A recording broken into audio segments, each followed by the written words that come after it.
Hello दोस्तों, welcome to प्रतिवर्षी अड्डा। दोस्तों, आज हम लोग यहाँ पर एक बार फिर से देखने वाले हैं यूपी ट्रिपल एससी पेट एग्जाम 2022 हिंदी में आने वाले वेरी वेरी मोस्ट इम्पॉर्टेंट प्रश्न। यहाँ पे आपका यह प्रैक्टिस सेट पांचवा है। इसके आपके 4 प्रैक्टिस सेट हो चुके हैं। अगर आपने अभी तक नहीं देखा है तो उसका लिंक आपको डिस्क्रिप्शन में मिल जाएगा। यहाँ पे आपको लगातार हर क्वेश्चंस कराया जा रहा है, क्योंकि इस बार का लक्ष्य है 90+। अगर आपने अभी तक एक भी क्वेश्चन छोड़ा है तो इसका मतलब आपने अपना 1 नंबर छोड़ा है, ठीक है। इसलिए मैं यहाँ पर हर टाइप का क्वेश्चन से मिक्स क्वेश्चंस मैं यहाँ पे आपका दे रहा हूँ। चाहे आपका साइंस हो, चाहे आपका भूगोल हो, चाहे आपका इतिहास हो, ठीक है, या फिर हिंदी में आपका कोई भी क्वेश्चन हो, हर एक क्लास आपको डिस्क्रिप्शन में देखने को मिल जाएगा। जो हमारे भाई बहन नए हैं, अभी तक चैनल को सब्सक्राइब नहीं किए हैं, सब्सक्राइब कर लें, क्योंकि आगे आने वाले बहुत ही अच्छे अच्छे क्लास आपको मिलेंगे। तो दोस्तों, आइए हम लोग आज का पहला क्वेश्चन देखते हैं। और प्लीज़ आप लोग इस प्रैक्टिस सेट को, इस क्लास को अपने दोस्तों तक शेयर करिएगा, ताकि वो लोग भी देखें, जुड़े और कहीं ना कहीं उनका भी अच्छा नंबर आए। आइए हम लोग देखते हैं आज का पहला प्रश्न। यहाँ पे आपको 51 प्रश्न, यानी आज का आपका पहला प्रश्न यहाँ पे आपको दिख रहा है कि जान पर खेलना का तात्पर्य क्या है। जान पे खेलने का तात्पर्य क्या होगा? प्राणों को संकट में डालना, निडर होना, बलवान होना, किसी की ना मानना। जान पे खेलना का इसका उत्तर क्या होगा? अगर हम ठीक है बात करें आंसर की, इसमें ठीक है आपका होगा प्राणों को संकट में डालना, ठीक है। इसमें आपका ए वाला बिल्कुल सही हो जाएगा। नेक्स्ट यहाँ पे आपका है कि कौन सा छंद 22 से 26 वर्ण और 4 चरणों वाला होता है। 22 से 26 वर्ण और 4 चरणों वाला होता है। छंद से भी क्वेश्चंस आपके बन जाते हैं। अगर हम बात करें 52 की, इसमें आपका सवैया यानी आपका सी वाला बिल्कुल सही हो जाएगा। नेक्स्ट यहाँ पूछा गया है कि आवश्यकता से अधिक धन का त्याग क्या कहलाता है। आवश्यकता से अधिक धन का त्याग क्या कहलाएगा? ये भी कहीं ना कहीं बहुत ही अच्छा क्वेश्चन है। ये सब आपके नए प्रश्नों में आपको देखने को मिल जाएंगे, ठीक है। ये सब कहीं ना कहीं आपके नए प्रश्न में हम इनको गिनेंगे। इसमें आपका हो जाएगा अपरिग्रह, ठीक है। अपरिग्रह यानी आपका बी वाला बिल्कुल सही हो जाएगा। अपरिग्रह आपका बिल्कुल सही हो जाएगा। सांप सूंघना मुहावरे का अर्थ क्या होगा? सांप सूंघने के मुहावरे का अर्थ क्या होगा? 54 की बात हम यहाँ पर कर रहे हैं। इसमें आपका क्या होगा? सांप सूंघना, सांप सूंघना का क्या होगा? देखिए, इसमें ठीक है आपका होगा सहम जाना, ठीक है दोस्तों, सहम जाना यानी कहीं ना कहीं ठीक है, इसको हम लोग डर जाना ऐसा भी कुछ हम लोग मान सकते हैं। लेकिन इसके प्रश्नों के अकॉर्डिंग आपका सहम जाना, ठीक है, आपका बिल्कुल सही हो जाएगा, ठीक है। इसमें आपका सहम जाना बिल्कुल सही हो जाएगा। नेक्स्ट यहाँ पे आपका है कि पछताने के लिए, पछताने के लिए कौन सा मुहावरा उपयुक्त हो, यानी पछताना, इसमें कौन सा मुहावरा आपका सबसे सटीक बैठेगा? ये यहाँ पे आपसे पूछना, यही चीज़ यहाँ पे आपसे पूछा गया है कि पछताने का सबसे सटीक मुहावरा आपका क्या होगा। यहाँ पे देखिए दोस्तों, बहुत ही अच्छा प्रश्न है यहाँ पर आपका। इसका उत्तर होगा हाथ मलना, ठीक है। हाथ मलना यानी पछताना, पछताना या आपका हाथ मलना दोनों आपका एक ही हो जाएगा, ठीक है। शून्य का तद्भव शब्द क्या होगा? तत्सम, तद्भव, समास, कारक, लिंग, भेद। हमने आपको हर एक एक चीज़ बहुत ही अच्छे से विस्तार से समझाया था। उसका लिंक आपको डिस्क्रिप्शन में मिल जाएगा। शून्य का तद्भव शब्द क्या होगा? 56 की बात हम यहाँ करते हैं दोस्तों, ठीक है। इसमें आपका शून्य, ठीक है, इसमें आपका शून्य बिल्कुल सही हो जाएगा। जो आपका तद्भव होता है वह आपका हिंदी का रूप होता है। तत्सम आपका संस्कृत का रूप हो जाता है। शाक, शाक का तद्भव शब्द क्या होगा?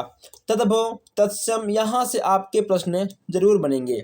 57 की बात करें, इसमें आपका साग का साग हो जाएगा। क्या होगा? ठीक है, साग, साग का साग आपका हो जाएगा। नेक्स्ट यहाँ पे आपका है कि निम्नलिखित में से कौन सा अनिश्चितवाचक सर्वनाम है। अनिश्चितवाचक सर्वनाम की बात यहाँ पे की जा रही है, ठीक है। यह, आप, कौन या फिर कोई। अनिश्चितवाचक, ठीक है। यह, आप, कौन, ठीक है, या फिर कोई, इसमें आपका कोई अनिश्चितवाचक सर्वनाम में आएगा, ठीक। कोई, ठीक है। कौन, कौन है, क्या है, यह सब कोई, ये कोई कंफर्म नहीं है, इसलिए आपका कोई बिल्कुल सही हो जाएगा। निम्न में से कौन सा झरना का पर्यायवाची है? झरने के पर्यायवाची की बात यहाँ पे की जा रही है। 59 की बात करें, 59 में आपका ये सभी बिल्कुल सही हो जाएगा, ठीक है दोस्तों। श्रोता, निर्झर, श्रोता, ठीक है, ये आपके ये सभी यानी झरने के पर्यायवाची आपके तीनों हो जाएंगे। आधा गांव के रचयिता कौन है? आधा गांव के रचयिता कौन है, ये आपको यहाँ पर बताना है। इसमें, ठीक है, आपका क्या होगा, इसमें आपका हो जाएगा राही मासूम रजा, ठीक है। राही मासूम रजा आपके ए वाले बिल्कुल सही हो जाएंगे। नेक्स्ट यहाँ पे हम देखते हैं 61 प्रश्न। 61 की बात करें, जिसने अपना ऋण चुका दिया है, जिसने अपना ऋण चुका दिया है, 61 की बात हम यहाँ कर रहे हैं। इसमें आपका क्या होगा, इसमें आपका बी वाला बिल्कुल सही हो जाएगा, ठीक है दोस्तों।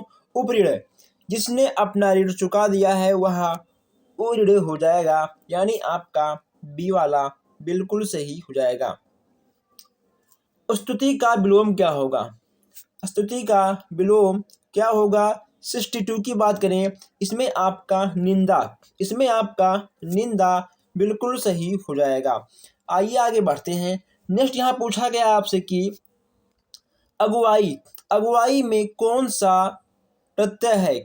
अगुवाई में कौन सा प्रत्यय है, ये यहाँ पे हम आपसे पूछ रहे हैं। 63 की बात करें, इसमें आपका सी वाला बिल्कुल सही हो जाएगा, ठीक है। अगुवाई का प्रत्यय क्या होगा, इसमें आपका आई बिल्कुल सही हो जाएगा। नेक्स्ट यहाँ पे आपका है कि भव प्लस उक, भव प्लस उक किसकी संधि है? भव प्लस उक किसकी संधि है, इसमें आपका क्या होगा? भावुक, भावुक, भावुके या फिर भोकू। भो प्लस उक किसकी संधि है, ये यहाँ पे आपको बताना है। इसमें, ठीक है, आपका भोक बिल्कुल सही होगा, यानी आपका ये वाला बिल्कुल सही हो जाएगा। स्वर कितने होते हैं? स्वर आपके कितने होते हैं? स्वर, व्यंजन, ठीक है दोस्तों।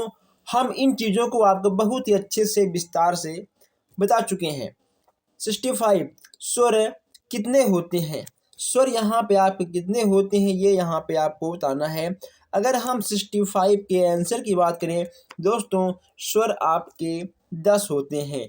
कौन कौन से होते हैं आप लोग कमेंट बॉक्स में ज़रूर बताइएगा। स्वर आपके 10 हो जाते हैं। संतोष का विलोम शब्द क्या होगा? संतोष का विलोम शब्द क्या होगा आपका? संतोष का विलोम आपसे पूछा गया है, इसमें आपका होगा असंतोष, ठीक है। संतोष का आपका असंतोष है, बिल्कुल सही हो जाएगा। जो हमारे भाई बहन अभी तक इस क्लास को नहीं शेयर किए हैं, शेयर कर दें, ताकि कोई भी क्लास, कोई भी अपडेट आपसे मिस ना हो, आपके दोस्तों से मिस ना हो। अगर आप नए हो तो आप प्लीज़ चैनल को भी सब्सक्राइब कर लें। नेक्स्ट यहाँ पूछा गया आपसे कि विद्वान, ठीक है। विद्वान किसका पर्यायवाची है? विद्वान किसका पर्यायवाची है, इसमें आपका क्या होगा? अगर हम विद्वान की पर्यायवाची की बात करें, इसमें आपका कोविद, ठीक है, इसमें आपका कोविद है, बिल्कुल सही हो जाएगा। नेक्स्ट यहाँ पे आपका है कि निम्न में कौन सा हिरण का पर्यायवाची है? निम्न में कौन सा हिरण का पर्यायवाची है, इसमें आपका ये सभी बिल्कुल सही हो जाएंगे, ठीक है। तीनों आपके हिरण के पर्यायवाची के अंतर्गत आएंगे, यानी आपका तीनों ये सभी बिल्कुल सही हो जाएंगे। पंचरत्न का समास विग्रह क्या है? पंचरत्न का समास विग्रह आपका क्या है? 5 रत्न जो हैं, 5 रत्नों का समूह, 5 रत्नों का संग्रह, 5 रत्न समूह। पंच रत्न का समास विग्रह क्या होगा? 69 की बात हम यहाँ कर रहे हैं। अगर हम बात करें इसके आंसर की इसमें आपका होगा 5 रत्नों का समूह, ठीक है। इसमें आपका बी वाला बिल्कुल सही हो जाएगा। नेक्स्ट यहाँ पे आपका है कि जिस पर विजय पाना कठिन हो का क्या अर्थ होगा। जिस पर विजय पाना कठिन हो, इसका क्या अर्थ होगा दोस्तों। इसमें ठीक है आपका क्या होगा, जिस पर विजय पाना कठिन हो उसका अर्थ क्या होगा। चलिए बी वाला आपका बिल्कुल सही ठीक हो जाएगा। आपको टिक करना है और आगे तेजी के साथ बढ़ जाना है। पर आंखें नहीं भरी, पर आंखें नहीं भरी काव्य संग्रह के रचयिता कौन है। पर आंखें नहीं भरी 71 की बात करते हैं। इसमें आपके हो जाएंगे शिव मंगल सिंह सुमन, ठीक है। शिव मंगल सिंह आपके हो जाएंगे पर आंखें नहीं भरी। 71 में आपका डी वाला बिल्कुल सही हो जाएगा। चोर की दाढ़ी में तिनका, इसका अर्थ क्या होगा। चोर के दाढ़ी में तिनका, इसका अर्थ क्या होगा ये यहाँ पे आपको बताना है। अपराधी व्यक्ति सदैव शांतकित रहता है, ठीक है, यानी जो शांत रहता है हमेशा, उसकी कहीं ना कहीं चोर के दाढ़ी में तिनका का अर्थ यहाँ पर आपसे कहा गया है। नेक्स्ट यहाँ पूछा गया आपसे कि निम्न में कौन सा वाक्य शुद्ध है। निम्न में कौन सा वाक्य शुद्ध है।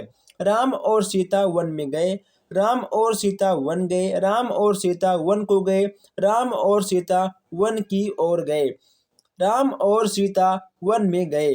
तो इसमें आपका क्या सही होगा। राम और सीता वन को गए, ठीक है, वन में गए, वन गए, वन की ओर गए, वन को गए, ठीक है, वन को गए, राम और सीता वन को गए, यानी 73 में आपका सी वाला बिल्कुल सही हो जाएगा।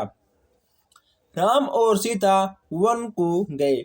मिथ, मिथ का तत्सम शब्द क्या होगा। मिथ का तत्सम शब्द क्या होगा। तत्सम आपका संस्कृत का रूप होता है, ठीक है। मिथ का तत्सम शब्द क्या होगा। 74 यहाँ पे आपको बताना है। मिथ का आपका मित्र हो जाएगा, ठीक है, मिथ का आपका मित्र हो जाएगा। परिमाण, परिणाम दोस्तों, ठीक है, परिणाम में कौन सा उपसर्ग प्रयुक्त हुआ है। परिणाम में कौन सा उपसर्ग प्रयुक्त हुआ है। उपसर्ग आपका आगे लगता है, प्रत्यय आपका पीछे लग जाता है। प्रा, परि, प्रा या फिर प्रति। परिणाम में कौन सा उपसर्ग है ये आपको बताना है। देखिए ठीक है, परि आप अलग कर सकते हो और राम भी आप लोग यहाँ पे अलग कर सकते हो, यानी आपका परि उपसर्ग के अंतर्गत आएगा। किसके अंतर्गत आएगा। परि आपका उपसर्ग के अंतर्गत आ जाएगा। महा प्लस उत्सव किसका संधि विच्छेद है। महा प्लस उत्सव किसका संधि विच्छेद है। महा उत्सव, महोत्सव, महोत्सव, इनमें से कोई नहीं। 76 की बात करें, महोत्सव, इसमें आपका ए वाला बिल्कुल सही हो जाएगा। चलिए आगे बढ़ते हैं। नेक्स्ट यहाँ पे आपका है कि निम्न में कौन एक प्रेमचंद की कहानी नहीं है।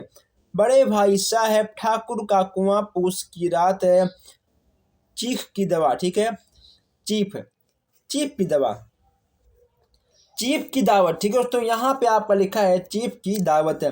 हर प्रश्नों को, हर उत्तर को आपको ध्यान पूर्वक पढ़ना है, समझना है, नहीं तो जब आपके सामने अधिक प्रश्न आएगा, लिखा रहेगा कुछ है और आप उसे समझोगे कुछ है, बोलोगे कुछ है, ओके दोस्तों, कभी कभी मिस्टेक हो जाता है। चलिए यहाँ पे आपका कौन सा एक है प्रेमचंद की कहानी नहीं है। 77 की बात हम यहाँ कर रहे हैं, ठीक है। तो दोस्तों 77 में आपका चीफ की दावत, ठीक है, चीफ की दावत है, यानी आपका डी वाला बिल्कुल सही होगा। जो आपका गलत है वही आपका सही हो जाएगा। वह टोड़ी पत्थर, ठीक है, वह टोड़ी पत्थर कविता किस कवि की कीर्ति है। ऐसे ही अजीब अजीब आपको कविताएं देखने को मिल जाएंगी। ये सब क्वेश्चंस आपके नए नए आते हैं, ठीक है। यह आपका सूर्यकांत निराला जी के हो जाएंगे। यहाँ पे आपका नेक्स्ट है कि अकाल और उसके बाद, अकाल और उसके बाद कविता किस कवि की रचना है? इसमें आपका क्या होगा? नागार्जुन, केदारनाथ अग्रवाल या फिर सूर्यकांत जी का या फिर मुक्ति बोध का। 79 की बात हम यहाँ कर रहे हैं, इसमें आपका नागार्जुन जी बिल्कुल सही हो जाएंगे। चलिए आगे बढ़ते हैं। नेक्स्ट यहाँ से पूछा गया आपसे कि निम्न में कौन एक प्रेमचंद्र की रचना नहीं है? त्यागपत्र, झूठा, सच, सुनीता या फिर निर्मला। प्रेमचंद जी का इसमें से कौन सा एक रचना नहीं है? अगर हम इसके आंसर की बात करें, इसमें आपका निर्मला बिल्कुल सही हो जाएगा। नेक्स्ट यहाँ पे आपका 81 है, निम्न में कौन सी रचना जयशंकर प्रसाद की नहीं है? कंकाल, तितली, आकाशदीप या फिर परख। निम्नलिखित में से कौन सी रचना जयशंकर प्रसाद जी की नहीं है? 81 की बात हम करते हैं, 81 में आपका परख है, बिल्कुल सही हो जाएगा। ठीक है, इसमें आपका डी वाला बिल्कुल सही हो जाएगा। इनके हिंदी साहित्य इतिहास की प्रतिनिधि रचना नहीं है, इसमें आपका कौन सा होगा? किसने हिंदी साहित्य इतिहास की प्रतिनिधि रचना नहीं की? ठीक है दोस्तों, नहीं की ये आपको यहाँ बताना है। रामचंद्र शुक्ल, द्विवेदी जी, डॉक्टर नगेंद्र या फिर जयशंकर प्रसाद।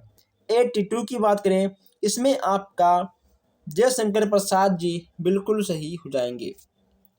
प्राकृत का सुकुमार कवि, प्राकृत का सुकुमार कवि किसे कहा जाता है? जयशंकर प्रसाद, सुमित्रानंद पंत, नागा अर्जुन या केदारनाथ अग्रवाल।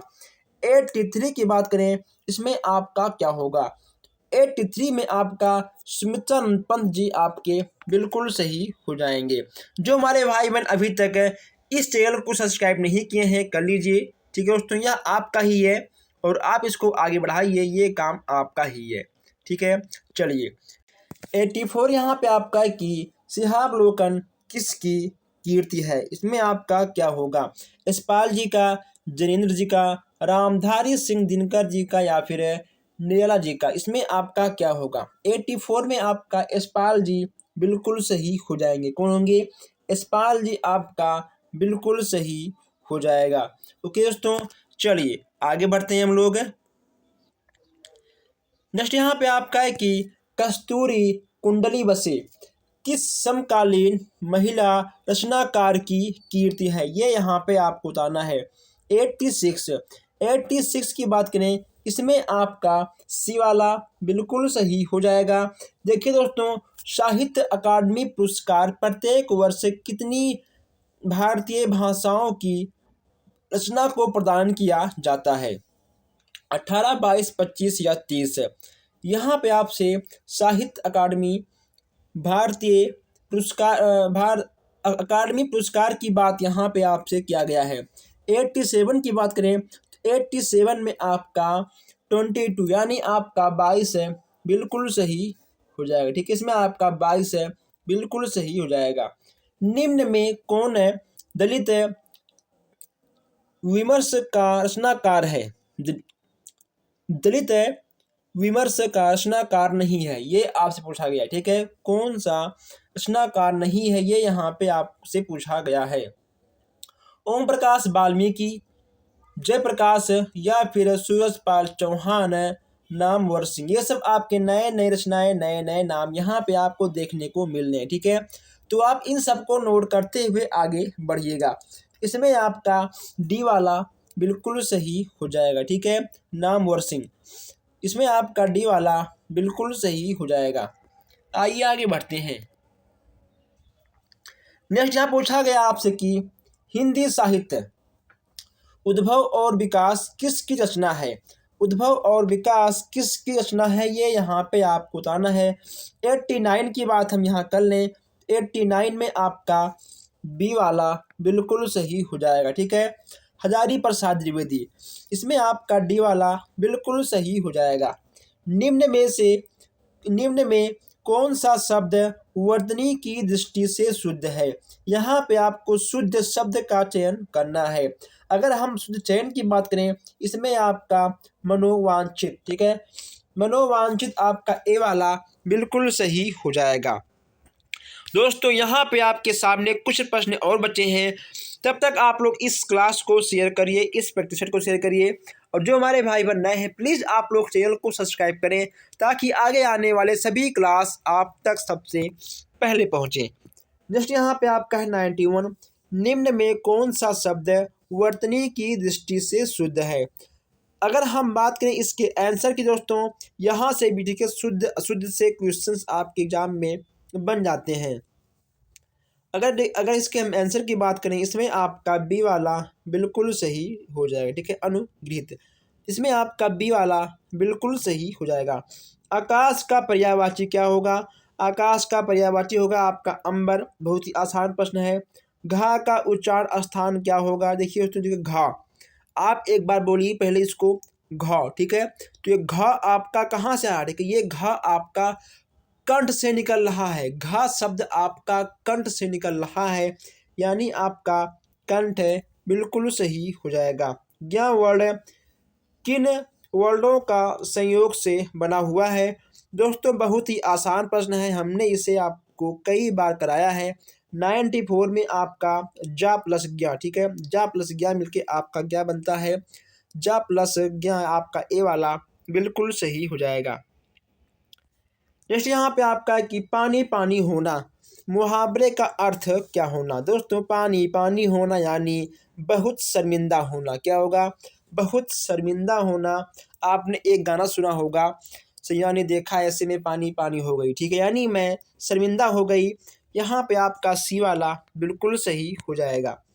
तो यहाँ पे आपका है कि अति, अति उपसर्ग से निम्न में कौन सा शब्द नहीं बना, ठीक है। अति उपसर्ग में निम्न में से कौन सा शब्द नहीं बना। यहाँ पे अति मतलब दोस्तों उपसर्ग, ठीक है, यानी आपका अति आगे लगता है ये यहाँ पे, ठीक है। आपसे पूछा गया है कि कौन सा शब्द नहीं बना। देखिए आपका सी वाला, ठीक है, आपका डी वाला आपको यहाँ पे दिख रहा है कि ये दोनों बन चुके हैं, ठीक है दोस्तों। और ठीक है यहाँ पे आपका अति है, ठीक है, यहाँ पे आपका अतियुक्त है, यानी यहाँ पे आपका अति लगा है, लेकिन अधीन, ठीक है, अधीन में आपका अति नहीं लगा है, यानी जो आपका गलत है वही, ठीक है, आपका सही है। आपका डी वाला बिल्कुल गलत है, जो कि आपका सही है। जो विज्ञान जानता है के लिए एक शब्द, जो विज्ञान जानता है उसके लिए एक शब्द आपका क्या होगा, वैज्ञानिक, ठीक है, आपका वैज्ञानिक है, बिल्कुल सही हो जाएगा। नेक्स्ट यहाँ पे आपका कि निम्न में आदि शब्द का विलोम क्या होगा। प्रथम, अंतिम, अंत या फिर आध। निम्न में आदि शब्द का विलोम क्या होगा। 98 की बात हम यहाँ कर लें, इसमें ठीक है आपका अंत है, इसमें आपका अंत है, बिल्कुल सही हो जाएगा। ओके दोस्तों, चलिए आगे बढ़ते हैं हम लोग। नेक्स्ट यहाँ पे आपका है सरवरी, यामिनी तथा रजनी शब्द किसके पर्यायवाची हैं। दिन, रात, कपड़ा या फिर कमल। इसमें आपका क्या होगा बताइए, इसमें आपका क्या होगा। इसमें आपका रात है, बिल्कुल सही, ठीक है, हो जाएगा। रात आपका बिल्कुल सही हो जाएगा। चट्टान, चट्टान शब्द किस लिंग का संधि है। पुल्लिंग, स्त्रीलिंग, नपुंसक लिंग या इनमें से कोई नहीं। चट्टान शब्द किस लिंग का संधि है, ये यहाँ पे आपको बताना है। अगर हम इसके आंसर की बात करें, इसमें चट्टान में आपका स्त्रीलिंग आएगा, ठीक है, चट्टान आपका स्त्रीलिंग में आ जाएगा। जो हमारे भाई बहन अभी तक सब्सक्राइब नहीं किए हैं कर लें, ताकि कोई भी प्रश्न, कोई भी क्लास आपसे मिस ना हो। तो दोस्तों बस आज के लिए इतना ही, मिलते हैं आपसे बहुत जल्द ही नए क्लास में। धन्यवाद।